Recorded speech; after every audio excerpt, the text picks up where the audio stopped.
Easy E, how are we? Shawnee, I'm after getting a new back massager. I've had it running here while I was waiting for you to come on.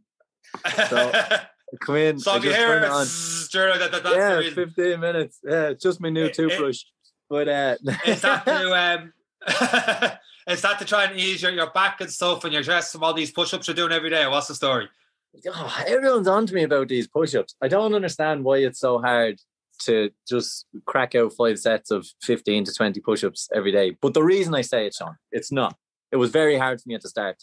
But I suppose, I keep my 2 lives separate. But obviously military is where I went. And whether you wanted to do push-ups or not, there was someone with their boot in your head telling you to do push-ups because you had a bit of dust on your nose or wherever they said you were dirty and you got your push-ups and then you got more push-ups and you got more push-ups. And it's all part of training. Don't get me wrong. I'm not complaining about the guys who were doing it because they built us up every day because we had to be built up to carry equipment. We had to be built up to get up and get down, get up and get down and over a mountain with a bag in your back. And I'm not, anyone who says, the army do this, like it's all about consistency every single day.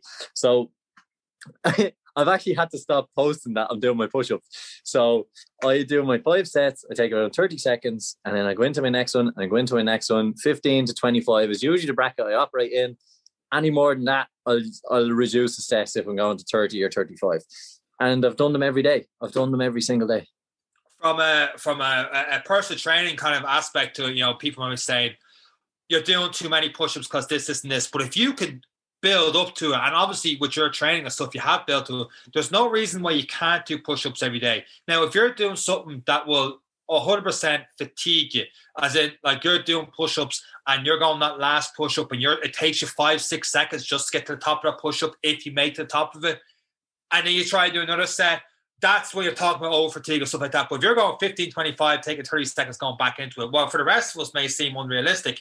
For you, because you've built it up so long, that's your tolerance, that's your level now. And the only way, unless you start throwing weights in your back or doing with a weighted vest, the only way you can increase the resistance on your push-ups when you get to a certain level is there's 2 ways. You increase the reps and you decrease the time in between, the rest in between.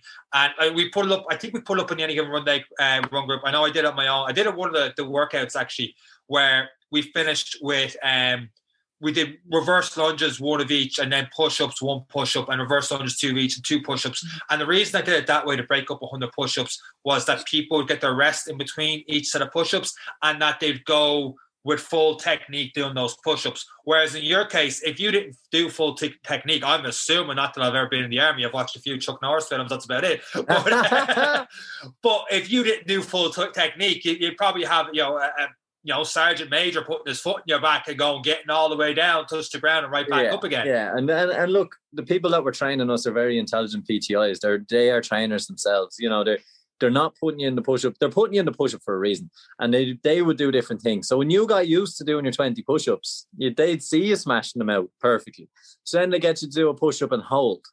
And then up, and then down and hold, and then up. So they're constantly building you up and pushing you to that next level without the weight in your back. Then you would have a bag in your, they were very good at what they did in the army. And it was, they're very good at finding out when you've reached your next level and they push you to the constant, and I don't know, again, it builds up that mental stamina. So again, some people think like, why are you doing that? That's stupid. And it's like, well, do you know what? I've kind of this is how I operate now. And this is my norm. Yeah. So it is, look, different strokes for different folks. It's not for everyone. And that's why not everyone signs up to do what those guys do. So I'll do it one of the days. I'll record. I don't like recording myself, Seán. I don't like recording myself doing workouts. You have to, there's just a proof point. You're going to have to do it one of the days. Speaker challenges.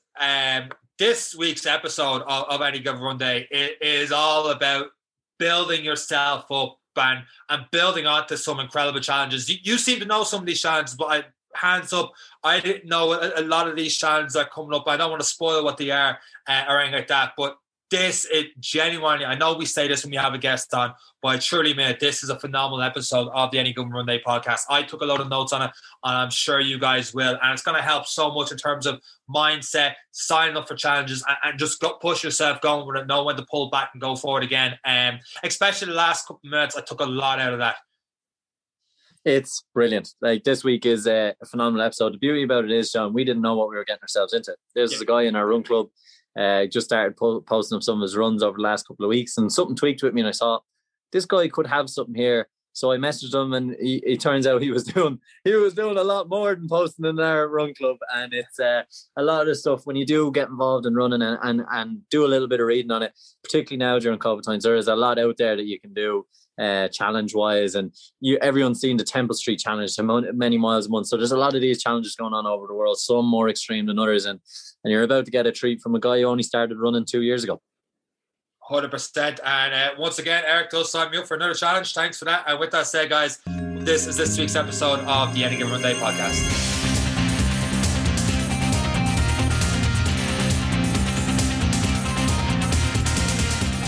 Eric, once again, you've brought another guest onto this week's episode of the Any Given Runday podcast. Eric, who do we have lined up this week? Well, this week, Seán, I feel like we're like Tommy Tiernan here. We actually don't know the person we brought on this week. This is a great one for us, but so I can't actually claim him as a friend, even though you still have no friends. But thanks, Eric. So this week we've Dara O'Brien on with us, Seán. Dara is actually a member of our run club, along with all of our other great members who are doing great things in there. We noticed Dara doing a lot of long runs, actually, one of which took him up to 39 kilometers one day. He just slipped it in there with a nice photograph, and I thought it was 3.9 kilometers. I looked in again, it was 39 kilometers, and he was just humble about it, like, oh, nice to see everyone out doing a run, real humble Dara there. So I messaged him saying, oh yeah, that's podcast worthy. And then he was like, well, actually, I'm doing a lot of this for charity and this, that. I was like, oh, well, we're definitely getting him on for a podcast now. So Dara, you're very welcome to Any Given, what do we call it now, Seán? Any Given Training Day podcast, is it? Good job in the intro, Eric. Yeah. So Dara, tell us, this is where we go. Who are you? Where are you from? Right. Yeah. Who am I? That's a fairly esoteric question. We'll keep it bland, maybe. I am from Kilkenny. Kilkenny man, born and bred, spent a while living different places around the country, good time down the west, where rain is real rain, and finally came back here to the sunny southeast. So I live at the moment in a town called Graiguenamanagh, which is known as the Hamlet of the Monks, and it's right on the banks of the Barrow River, which probably has an important part in the whole kind of the running thing that we'll be talking about, yeah? Yeah, absolutely. And that's one thing we noticed. A lot of your runs look to be really, really scenic and stuff. And it looks amazing, because mine are all housing estates, and I get the odd country road in, but it's it definitely looks like you were doing a nice tour of Kilkenny anyway. It looks beautiful. But Dara, how did you get into running? Obviously, a lot of people look at us, we do a marathon or we're training for an Ironman. You ran 39 kilometers. And a lot of our members in the run club, they're running their first 20 minutes, their first 15 minutes. Yeah. Where did it start for you? What was it? Have you been running since a kid, or? No, it started with me probably about just properly running, maybe, or getting into running and starting to run properly, probably just about 2 years ago, to be honest. And it was really when I moved to Graiguenamanagh. It's a bit of a runner's paradise here. We have the Barrow Bank, you have kind of Brandon Hill, the Blackstairs Mountains, all within the locality. And I'd gotten to a stage where I just kind of needed to do something, I was enjoying my weekends out. There's a couple of nice pubs here. Do you remember those jokes? Yeah, pubs. Back in the day, it seems now. So enjoying that. I was enjoying my food. I'm kind of enjoying putting the feet up on the couch, and I just felt like I was kind of getting into a bit of a funk physically. And I'm 45 this year, so I kind of probably hit that midlife crisis point as well. And I just figured that there has to be a little bit more to what I want to do with my spare time and with myself, and more to the point that I didn't really want to be giving up the stuff that I liked, going for the couple of pints, having the nice food, but I definitely didn't feel that I should have to feel guilty about doing it. And that is the biggest thing we see as well. A lot of people come on. One, the biggest complaint, and I'm not going to say you're old, you're not. You're a young man in terms of life expectancy. But a lot of people, once they get over the age of 28 to 35, they're like, I'm too old to start that. Or, I'm this is the way things are now, and my knees are sore and this is sore. But like a testament to you, only 2 years ago, 43 years of age, you're like, I need to change something. And a lot of times it's just hard to make that change, isn't it? It's like you said, you enjoy the comforts, you enjoy that. The only reason I started running was because I like my takeaway and I like my cake, and I'm not going to give them up. I've tried, but it's just not going to happen. But it's absolutely amazing that you were able to, I suppose, did you find the question I'm leading towards is to start that journey? What was it? Did you get the shoes on for the first week, then give it up for a week, or did you just have something that just said, no, this is what we're doing, this is my plan, and I'm sticking to it? How did you motivate yourself, or what was the trigger that said, all right, time to go? It was pretty on and off. I've always had a bit of an interest in behavioral psychology and stuff like that. And one of the things that we all suffer from as people is this, we all have a preference to pleasure that we get immediately, and we tend not to think about long-term consequences. It's just the way our brains are wired. So I'm sure anybody listening here is familiar with the fact that if you want to get fit, you make a New Year's resolution, and something you really have to resolve to, because you have to put a bit of pain in now to get a long-term result. But you never have to make a New Year's resolution to enjoy a donut or to eat a takeaway, yeah? Because that's the way we're wired. You get instant pleasure and you say, oh, well, I'll think about the long-term results of that further off down the line. So for me, that was the initial struggle that I had. It was the same as everybody else. It was trying to justify to yourself why you should go and knacker yourself now for something that you probably won't feel the benefit from quite a while down the future, and more to the point, to go and kind of do it repeatedly. So I had my failures, when I started first, it was 200 meters stop, 200 meters stop. Oh, geez, do I hear a dog barking down the road? That might be dangerous. I better come home. So I went through all those things, and I had quite a few false starts, but it always came back to the fact that there was always a piece of me when I came back that was glad that I'd gone out the first time.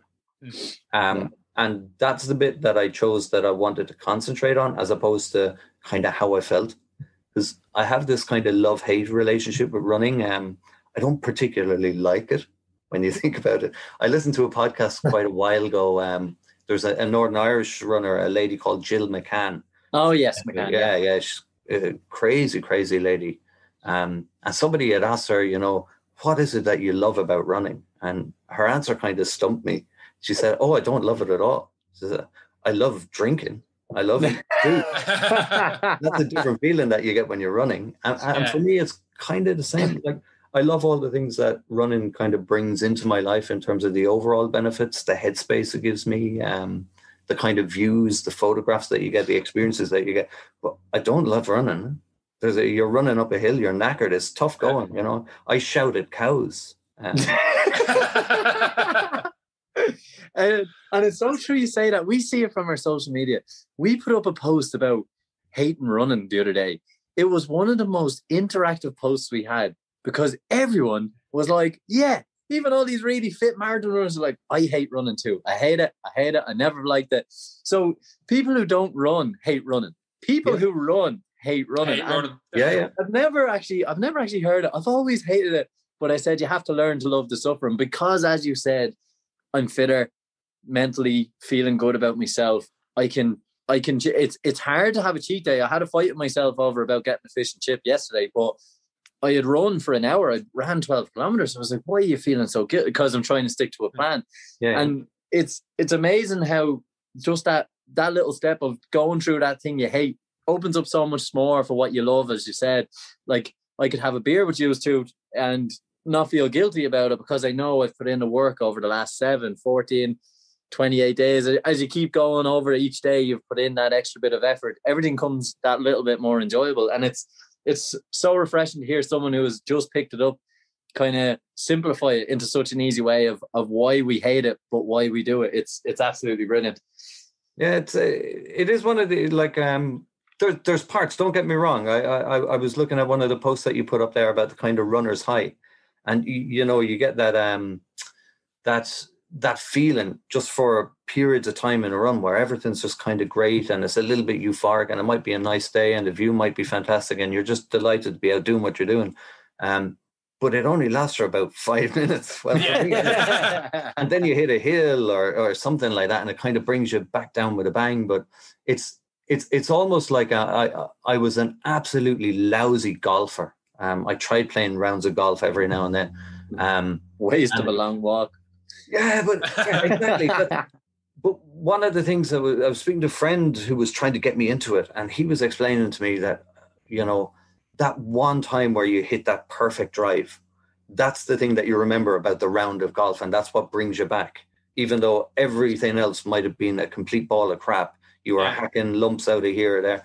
And it's kind of like, it's the running like that for me, it's that little bit that you remember, that where everything came together.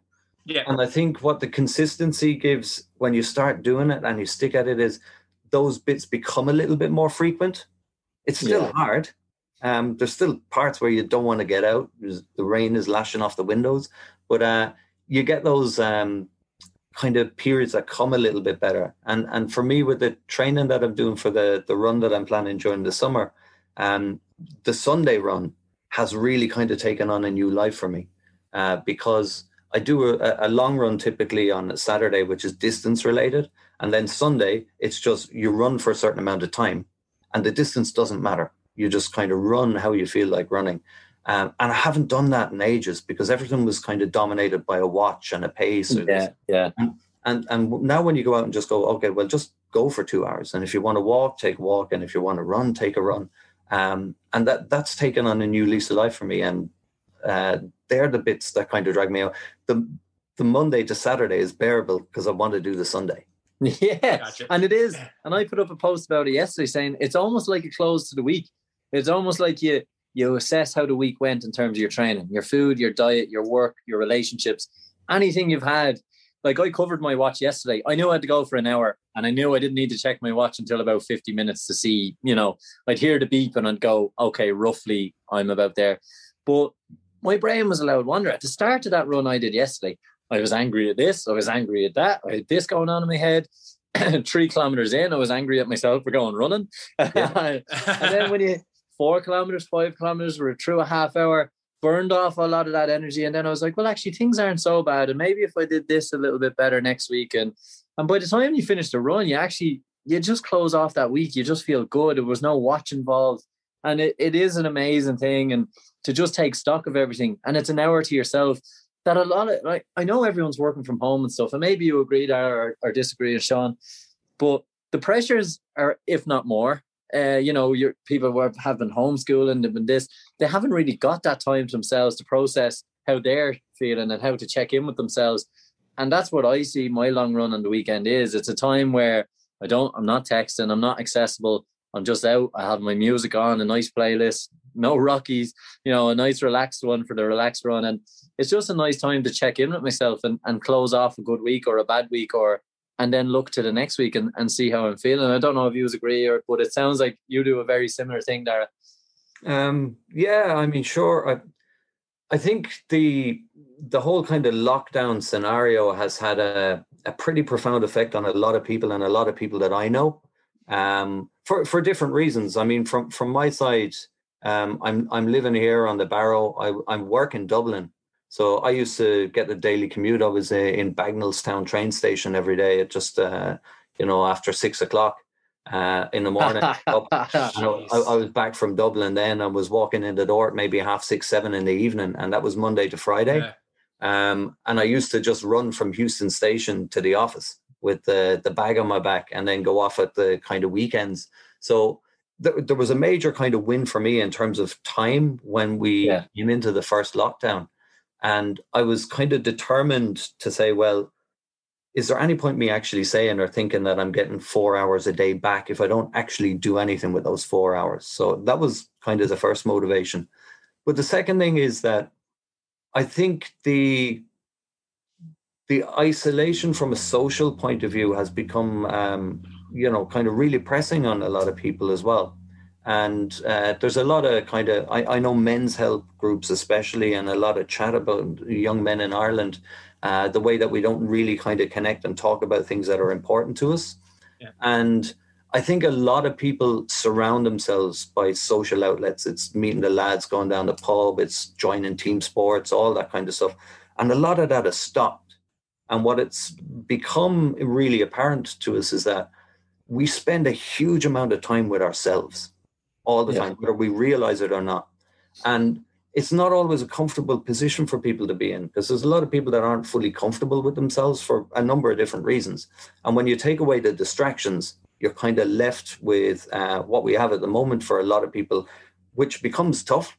And for me, running is a way that you can actually talk to yourself and get to know yourself. Because I was like that.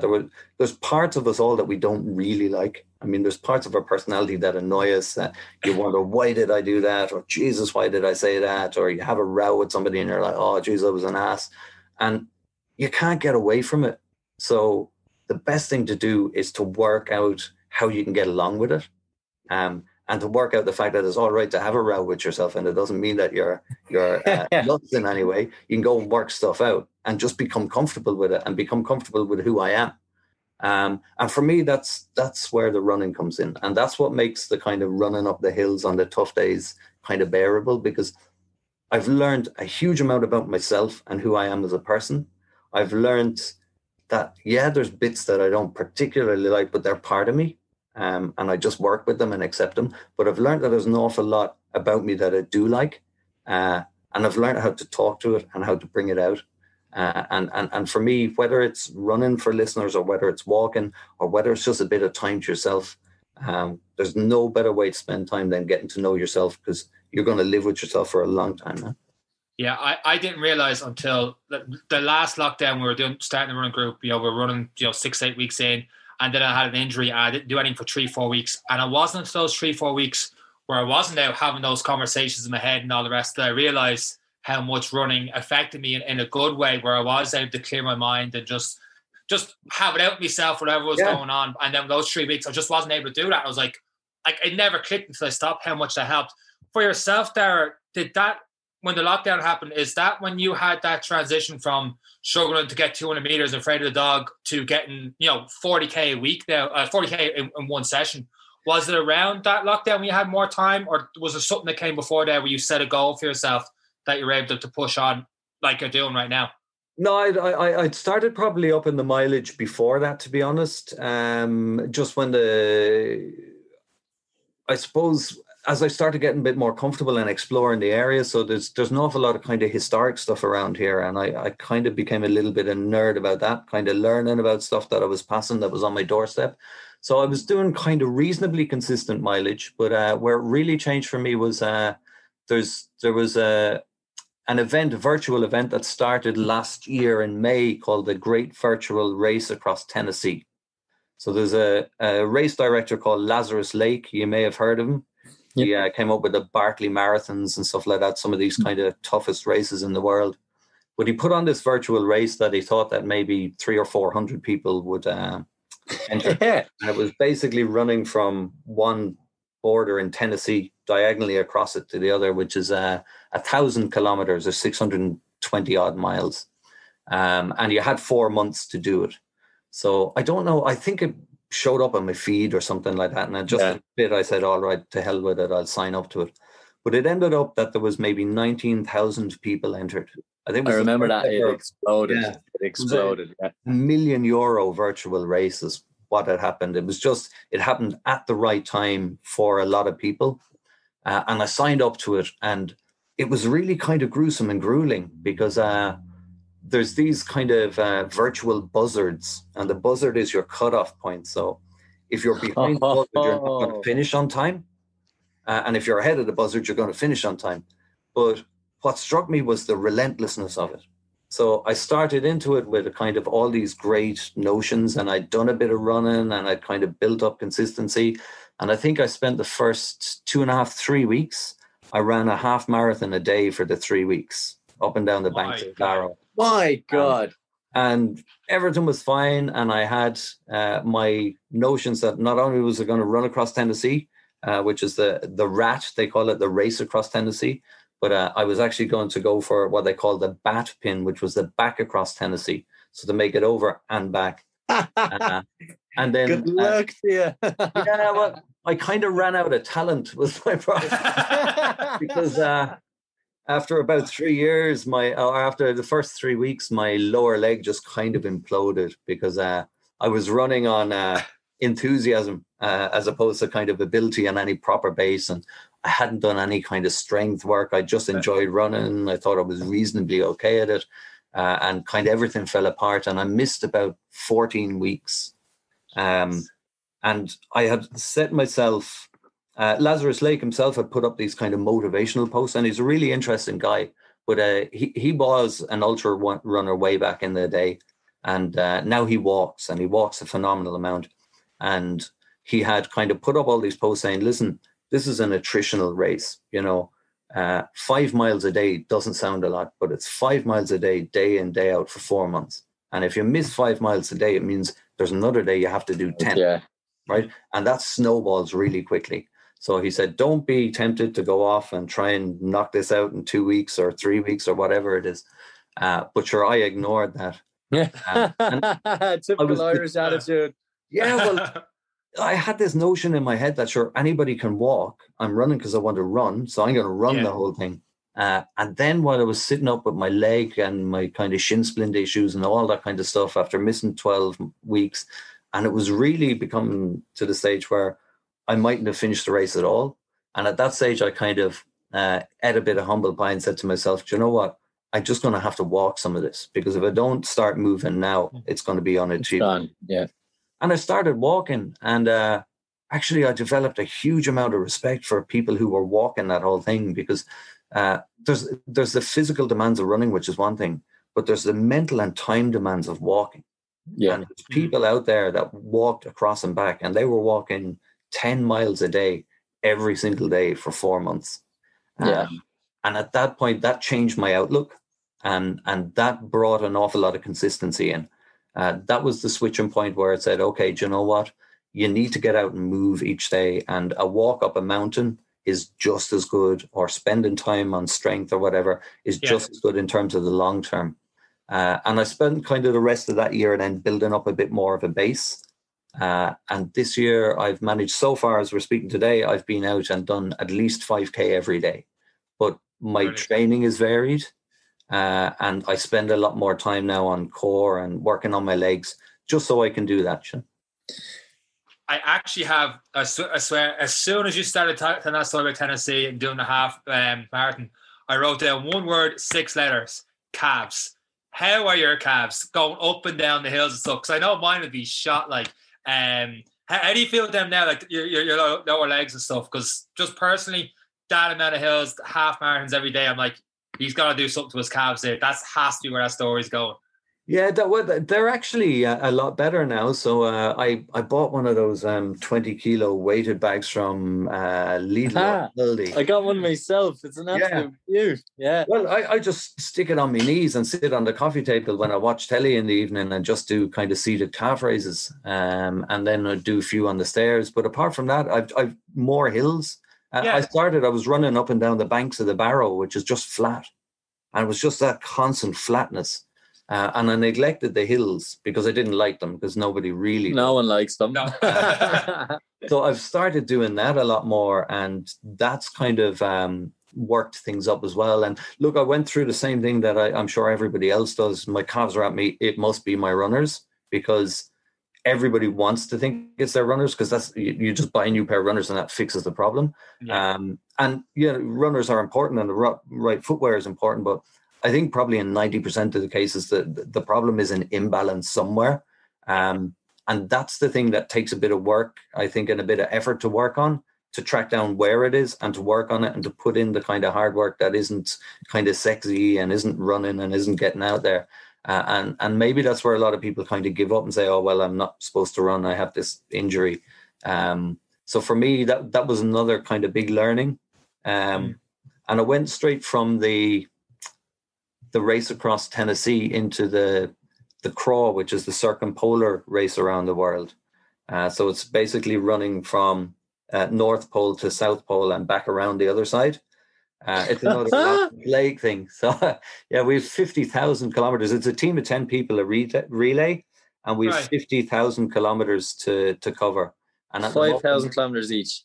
Yeah, pretty much. Yeah, we've just entered Region 6 now, so we're just over halfway at this stage. And the team of runners that I'm with, there's a couple from Australia. There's a guy from Greenland, and man, you should see the stuff he's running in at the moment. Like, he's up to his waist in snow, running on snowshoes and all that. And there's me complaining about a bit of drizzle, huh? Yeah. Perspective. We've a guy. There's a guy from Hong Kong, and he does about 2,500 meters of vertical each week. Whoa! Yeah, it's absolutely. So there's this kind of group of people going around. It's 350 teams in that. There's one crowd after finishing, and they're on their way back. So there's incredible people out there. Was this again just something you seen pop up on your feed, and you're kind of like, "Let's go"? Yeah. Well, I'm at nothing on Sunday. I'll give that a go. That's it, pretty much. To be honest, it was really, and this is what kind of led me up to where I want to go later on in the summer. But what happened was the Facebook group that was set up for the race across Texas was just so good and enjoyable. There was none of this kind of judgmental crap that you get with an awful lot of these kind of running sites and stuff. Yeah. It was just genuinely people sharing their experiences, and you got to see where other people were running and stuff like that. And I was putting up some photos of the Barrow runs that I was doing, and everybody loved them. You know, I was getting people from the US, people from other places in Europe saying, "Man, where do you live? I'd love to come there." So that kind of made me want to keep going, because I just figured there's so much here that I could kind of get out and enjoy. And it was kind of easier to endure a lockdown when you kind of live here than if you were maybe stuck somewhere kind of built up where everything looked pretty much the same.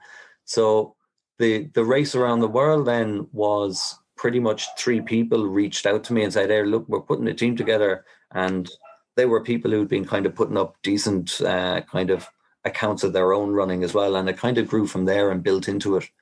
And then at the same time, I just kind of had this plan hatch in the middle of my mind about what I wanted to do for the summer with the Barrow Way, because hardly anybody in Ireland knows it. I mean, would you be familiar with it yourself, guys? No. I've flown over it, and that's about it. I've flown the length of it, but that'll be about. I've never ran the length of it. Yeah, it's the second longest river in the country, and you can go from you can travel the Barrow the whole way up into the Shannon, because it goes from kind of New Ross and Waterford, where it empties into kind of Passage East, and it goes the whole way up through Carlow, up through Kildare, and then it joins into the Royal Canal. And it was one of the major kind of waterways and transportation routes in Ireland for years. So they built a load of these canals, and there's a footpath that runs, not a footpath, a towpath that runs the entire length of it, because the barges used to be pulled by horses. Horses, yeah. So there's a path that literally runs the whole length. So you can start in Robertstown in Kildare, and you can end in St. Mullins in Carlow. And it's 120 kilometres of unbroken path on the banks of a river.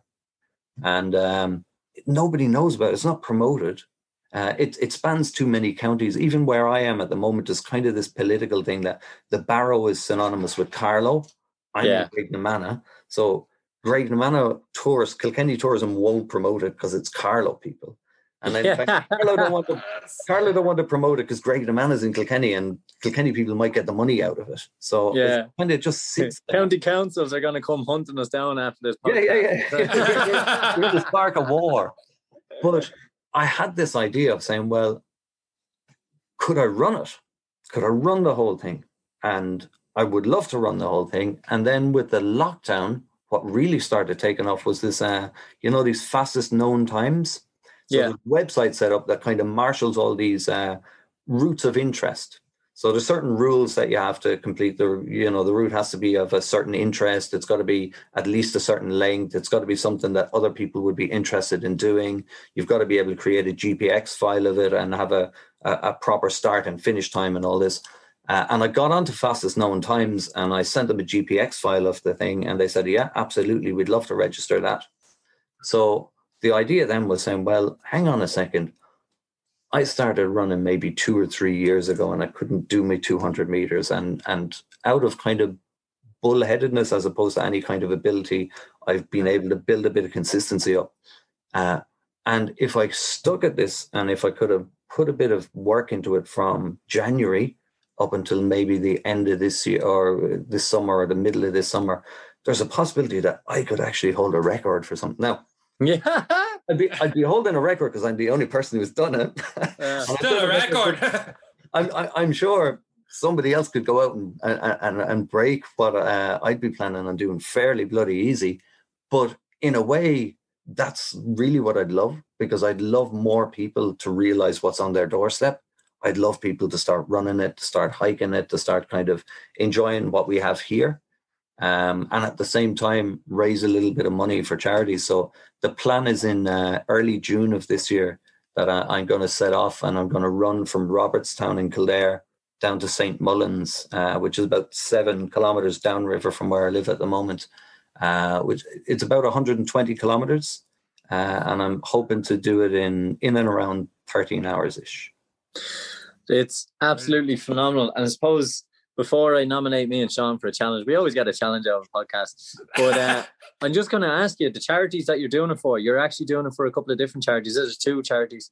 Yeah, well, there's 2 schools. 2 schools, sorry. Yeah, I'd have kind of personal reasons for both of them, just through family and so on. So there's a school nearby me here in Gore's Bridge called Saplings, who deal with children with autism and various children on different parts of the spectrum. And then there's another school in Kilkenny called the O'Neill Centre, which deals with kids with various different levels of disability and, again, kind of autism and spectrum-related disorders. And one of the things that the whole lockdown has had is a real effect on people's kind of charitable funding. And a lot of these schools rely on public funding. And I find it really kind of hard sometimes to realise that they don't necessarily get the recognition or support that they need. And it's probably because spectrum disorders to some extent remain kind of hidden. Yeah, very much so. We haven't got comfortable with them. For example, you wouldn't even countenance now that you'd build a building without putting a wheelchair ramp in, because that just makes sense and that's what you do. But there's certain things that you won't put into an education system that people need. So hopefully we'll get there soon. But in the meantime, if I can raise some money for those 2, then that'd be excellent, you know. Absolutely, Dara, and we'll do anything we can as well to promote and support what it is that you're doing, and we'll constantly jump on and anything we can do in terms of a giveaway to encourage people to even just spread the information about what it is you're doing, because it is a phenomenal thing. Not only is it a personal achievement, you will set a record for yourself, regardless of who beats it or who does it. What you're doing and the reasons why you're doing it, 1, for your own personal development, and 2, for the schools. It's absolutely phenomenal, and it's why Ireland as well as a whole is considered such a charitable nation as well. There's a lot of people doing a lot of fantastic things, but it's brilliant. It's absolutely amazing to hear what you're trying to do. So the challenge part. So you're running 120 kilometers. I have a few friends. Well, Seán has no friends, but I have a few friends that like to run. So you're talking what date in June? I haven't fixed the date yet. It's going to be the first half of June, probably towards the second week of June. So the first thing I want to do was make sure I didn't blow up between now and March physically, and I think I'm fairly all right on that. So the next couple of weeks I'll start putting kind of proper dates together and fix a date and start getting the kind of word out there. But it'll be the second week of June, and we'll hammer down a date at some stage in the next 2 or 3 weeks. And what we'll do is, and particularly because you're part of the Run Club, is if restrictions allow, we will try and get members of the Run Club out. I know myself and Seán, I'll cover 30, 40 kilometres with you, and a few others will cover distance with you. Keep you company along the way, and we'll make sure that you have support at checkpoints along the way in terms of nutrition and stuff. And that's what we will do. with Any Given Training Day and the Run Club to support you, because as you said, hopefully you think our run club is one of those that is a supportive one. There's not too much negativity in there and a lot of great people. So that's what we will do to help you achieve the goal, because it is phenomenal. Myself and Sean's looking nervous there now, but I'm a little bit nervous, Dara, I'm not going to lie. I mean, I love the Instagram pictures. I love the run out where you're running. That's pretty cool. But when Eric says mentioned 30-40k and stuff like that, cheers for that, Eric. I'll get the training up there. Well, look, you have our support, and I know a lot of 100%. my guys, Ozzy, Dixon, a few of the guys who are big into the ultras and stuff, they'd be more than happy to share a couple of kilometers with you just to keep you focused and relaxed. Some water. Because the more the better. And we'll help you achieve that 120 goal. We'd only be too delighted to be there to support you, and we'll touch back in with you maybe even once a month, and we'll check how training's going, and we can do nothing but wish you all the best. I have to say it's been an absolute pleasure listening to you, because for once me and Seán have not done much talking, and it's you've definitely, I hope to anyone who is listening, touched on a lot of simple things that seem like big things when you're starting into a running career. And like you said, at 43 years of age is when you started, and you're running around the world. So it's be it virtual or not, it's still a phenomenal achievement, and what you're doing is phenomenal. You've actually made me feel bad, because I preach about getting on a bike for an hour, and struggling with it, but it's absolutely amazing what you've done and what you're continuing to do, and anything we can do to help is brilliant. Thank you so much for sharing your story. It's not at all, guys. Wonderful. Yeah. Thanks for having me on. It's been a real pleasure, and absolutely delighted with any of the support that you can give me, because if we can make a difference to a couple of people, it makes a huge difference to their lives. And just going back to your point there on the bike thing, I suppose if there was one thing I could say, it's again going back to kind of the behavioral stuff that I suppose my job and everything is rooted in, is if you don't want to get up and get out, it's not because you're lazy, it's just because that's the way our brains work. And it's really important that people realize that every single person does not want to get up and does not want to get out. And it's not because they're lazy, it's not because they're not cut out to do something, it's just the way our brains work. So don't let it put you off. Just get up, get out, do a couple of steps, one foot in front of the other. And what happens is then eventually the force of habit kind of overcomes those little behavioral things. And that's when you start noticing the change. You might still hate it from time to time, but we couldn't agree any more with that.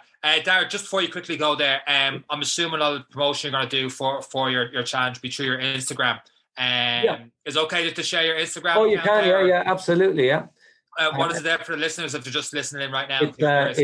It's at Barrow_Valley_runner. So Barrow Valley runner _. And you get to see some of the nice photos and scenery from around the Barrow on the Black Stairs as well. So for the scenery alone, you guys got to check out that Instagram account. We'll also have it up on the show notes and description. So if you're listening to this podcast now, the link will be there to get to Dara's Instagram account. Dara, that was phenomenal. I just echo exactly what Eric says. Best luck to challenge in June, and we also, myself, will be more than happy to help you any way I can in terms of 30-40k of the 120. I might be able to push towards that. It's all flat. There's no hills, if it's flat, I'm in. No bother. Cheers again, Dara. Guys, thanks for this week's episode of the Any Given Runday Podcast. For myself, Dara, and Eric, take care.